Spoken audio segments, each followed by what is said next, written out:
आंबेगाव तालुक्यातील अवसरी खुर्द जिल्हा परिषद गटातून विश्व हिंदू परिषदेचे पुणे जिल्हाध्यक्ष गणेश गाडे यांनी निवडणूक लढवावी यासाठी तालुक्यातील शेकडो युवकांनी आज निर्धार सभेचे आयोजन केले होते।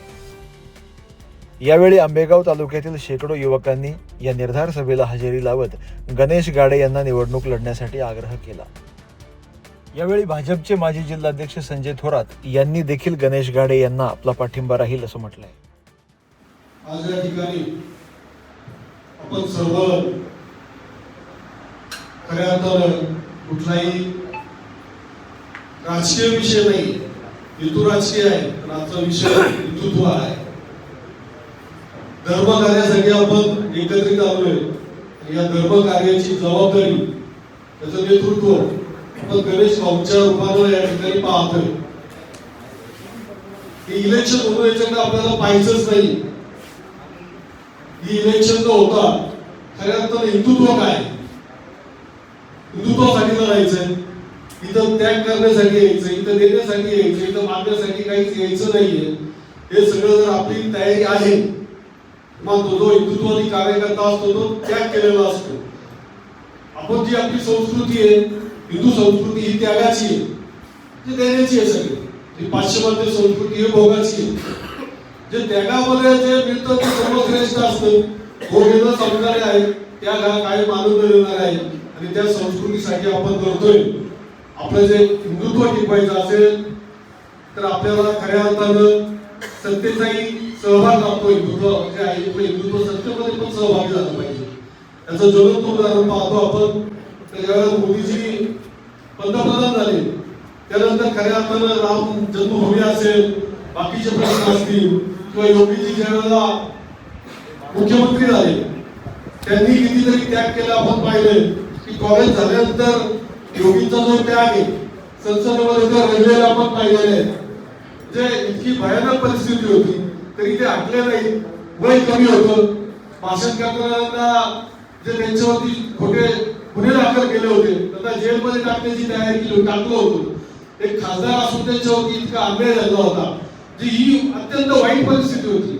पण ती वाईट परिस्थिती खऱ्या अर्थानं ज्यावेळेला त्यांचं हिंदुत्व होतं आणि ते लढत राहिले शेवटपर्यंत, कधी घाबरले नाही। तर ते उत्तर प्रदेशचे सगळ्यात मोठं राज्य आपल्या हिंदुस्थानातलं, त्याच्या खऱ्या अर्थानं ते मुख्यमंत्री झाले।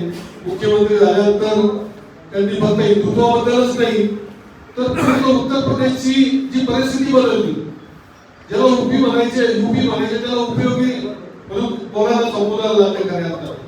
तरी हिंदुत्वाची ताकद आहे। तिथं रोजगार निर्मिती झाली, तिथं शांतता झाली, तिथं सुव्यवस्था निर्माण झाली, तिथं आरोग्याच्या सुविधा चांगल्या झाल्या, तिथं खऱ्या अर्थानं रोजगाराच्या सुविधा चांगल्या निर्माण झाल्या। आणि हे सगळं घडत असताना पाहतो आपण छत्रपती शिवाजी महाराजांचा पुतळा त्या ठिकाणी उभा केला। रायगडावरती मोदी साहेब ज्यावेळेला पहिल्यांदा मुख्यमंत्री झाले तर आपल्या या भूमीमध्ये आले होते। पहिल्यांदा शपथ घ्यायच्या वेळी मुख्यमंत्री पदाची शपथ घ्यायच्या वेळी ते रायगडावरती आले, त्या भूमीला त्यांनी स्पर्श केला आणि नंतर शपथ घेतली त्यांनी मुख्यमंत्र्यांची। आणि आज जो आपण काळ पाहतो, आपण पाहिलं तर जगामध्ये जी मुस्लिम राष्ट्र आहेत ती सुद्धा आता मोदींना आणि योगीला खऱ्या अर्थानं पाय घालायला घालतात। जे मुस्लिम राष्ट्र 57 आहेत त्याच्यातल्या सगळ्याच राष्ट्रांनी मोदींना त्यांच्या जो देश आहे त्याच्यातले जो सन्मान दिला जातो तो सन्मान जगातले सर्वश्रेष्ठ सन्मान त्या ठिकाणी दिले। आज हे हिंदुत्व सगळीकडे चाललंय। जग आपल्या हिंदुत्वाकडे खऱ्या अर्थानं पाहतंय। जर जगाला न्याय मिळायचा असेल, जग जर शांततेत नांदायचं असेल, जगाचा जर बदल व्हायचा असेल तर हिंदुत्व काहीतरी करेल या ठिकाणी खऱ्या अर्थानं आपण पाहतो। आणि मग आपल्या महाराष्ट्रामध्ये का नको, आपल्या पुणे जिल्ह्यामध्ये का नको, आपल्या वंचरमध्ये का नको, आपला जो जिल्हा परिषदचा गट का नको, तर आपण खऱ्या अर्थाने सुरुवात आपण या ठिकाणी करतोय, गणेश गाडीच्या रूपाने करतोय। आणि आपण ही सुरुवात अत्यंत जोमाने करायला पाहिजे। ही लढाई आपण जिंकणार आहे, याचं नियोजन आपल्याला एवढी मोठी ताकद असून जर आपण हारणार असेल तर आपल्याला काहीच अर्थ नाहीये। कारण आपण अत्यंत पुण्य कर्म आतापर्यंत केलेलं आहे। डॉक्टरांनी सांगितलं कुठलीही अडचण आली तो बजरंग तयार असतं। शक्ती सगळ्यांनाच आहे, पण आपली शक्ती आणि बाहेरची शक्ती, रावणाला शक्ती होती आणि रामाकडे शक्ती होती। रावणाच्या शक्तीमधून काय होत होतं, भय निर्माण होत होतं। रामाच्या शक्तीमधून काय होत होतं, खऱ्या अर्थानं रामाची शक्ती जी होती त्या आधार वाटायचा। राम बैल पळून जायचं अशी शक्ती रामाकडे होती. तर ती आज आपल्या तालुक्यामध्ये कुठली शक्ती आपण पाहतो. आपल्या पिढ्या बरोबर करणारी शक्ती आहे. आपल्या तरुण पिढ्या बरोबर केलं, आपल्या तरुण पिढीला व्यसनी बनवलं, आपल्या तरुण पिढीला ह्या इलेक्शनच्या काळामध्ये कुठले संस्कार केले आपण पाहिले. या इलेक्शन आम्ही जोडून अनुभवलं आणि खऱ्या अर्थानं हिंदुत्व, सत्य, सच्चाई हे जर पाहिजे असेल तर ही संघटनेत वाढलेली जी मुलं आहेत त्यांच्यावरती हिंदुत्वाचे संस्कार झाले. सत्तेसाठी नाही तर सत्यासाठी राबलेली ही पिढी आहे आणि म्हणून ही पिढी काहीतरी समाजाचं चांगलं करणार याचा मला पूर्ण खात्री आहे. आणि आपण सगळ्यांनी वेळोवेळी त्याचे अनुभव घेतलेले आहेत. आपण सर्व गणेश भाऊच्या, बजरंग दलाच्या, सर्व हिंदुत्ववादी संघटनांच्या आज आपण पाहिलं तर अनेक हिंदुत्ववादी संघटना आहेत. आपल्या कुणाच्या जाती धर्माच्या विरोधात ही लढायची नाहीये किंवा जिंकायची नाहीये. छत्रपती शिवाजी महाराजांनी सर्व जाती धर्म बरोबर घेऊन लढलेलं आपण. ते हिंदुत्वच होतं त्यावेळेला. तेच हिंदुत्व आपल्यामध्ये आहे. जो स्वराज्याच्या विरुद्ध आहे, जो धर्माच्या विरुद्ध आहे, त्याच्या विरुद्ध आपण असू, पण सर्व जाती धर्म आपण बरोबर घेऊन चालणार आहोत. ही इलेक्शन हे एक धर्म कार्य आहे, हे एक पवित्र कार्य आहे. हे आपल्या हातून आपलं कर्तव्य आहे आणि हे आपण कर्तव्याच्या भूमीनं धर्म कार्याच्या उद्देशाने करायला आपण करायचंय. आणि ही लढाई जी आहे की आपण निश्चित करू. ही लढाई लढत असताना अनेक बाबी आहेत त्या ठिकाणी. इलेक्शन जरी आपण धर्म म्हणून लढलो, हिंदुत्व म्हणून लढलो तरी ही शेवटी निवडणूकच आहे. तर त्या निवडणुकीचं नियोजन आपल्याला करायला लागणार आहे. त्या नियोजनाप्रमाणे आपल्याला वागायला लागणार आहे. खऱ्या अर्थानं जेवढे हिंदुत्ववादी कार्यकर्ते असतील त्या सर्वांच्या प्रत्येक गाव व्हायचं आपल्याला पहिल्यांदा एक एक कार्यकर्ता तयार करायला लागेल. तो खऱ्या अर्थानं त्या गावची भूमिका बजावणार आहे, त्या गावची जबाबदारी घेणार आहे. पण त्या गावामध्ये जेवढे बूथ असतील ते बूथ तयार करून आपल्याला अत्यंत ठामपणे त्या जो कार्यकर्ता असेल त्याच्याकडे ती जबाबदारी द्यायला लागेल. जो बूथ प्रमुख आहे त्याला त्याच्या बूथची जबाबदारी, जे बळे असतील त्याची जबाबदारी द्यायला लागणार आहे.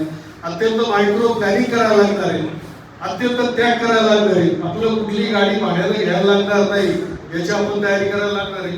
कुठे आपल्याला पैसा लागणार नाही, आपल्याला पैसे शिल्लक राहिले पाहिजे असे आपण म्हणजे आपण गणेश गाडीकडनं हे केलं नाही पाहिजे. गणेश गाडीकडनं आपल्याला गाडी येणार आहे, गणेश गाडीकडनं आपल्याला पैसे येणार आहे, गणेश गाडीकडनं आपल्याला जेवण मिळणार आहे. हे स्वप्नात आणू नका, डोक्यात काढून टाका. आपल्याला इलेक्शनला काय करायचंय आपण ठरवायचं आणि हे सगळं उभं करायचंय. ज्यावेळेला छत्रपती शिवाजी महाराजांनी स्वराज्य जसं उभं केलं तसं आपल्याला आपल्या तालुक्यामध्ये खऱ्या अर्थानं आपण हिंदुत्व म्हणून यायला करतोय. आम्ही या ठिकाणी आलो कुठलाही पक्ष म्हणून आलेलो नाहीये. ते धर्म कार्य चाललंय, हिंदुत्वाने हात दिलेली आहे. 30 वर्ष आमचे संतोष भाऊ आंबेडकर असतील किंवा बाकीचे सर्व हिंदुत्ववादी कार्यकर्ते असतील त्यांनी पाहिले. मला जी जबाबदारी टाकली, माझ्याकडे जी मागणी केली, मी गेली 30-35 वर्ष या संघटना सर्व संघटनाशी बांधलेला आहे. जी काय खायचा वाटा घेता येईल तो मी घेत असतो.